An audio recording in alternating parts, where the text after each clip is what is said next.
In 2015, this work was done in 2015 in Istanbul, and it is called the Salt Traders, because the subject of the exhibition was salt water, salt. And salt water and salt is the sea.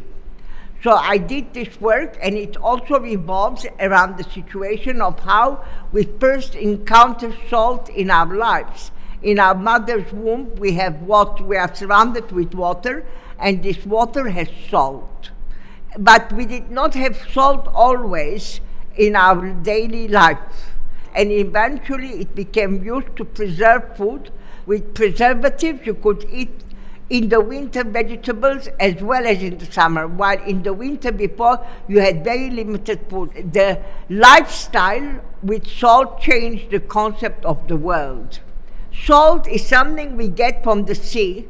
This installation, it was about this boat, you see broken boat, and the sails, it is the sails of the boat that was doing the globe, and suddenly this boat disappeared in the sea.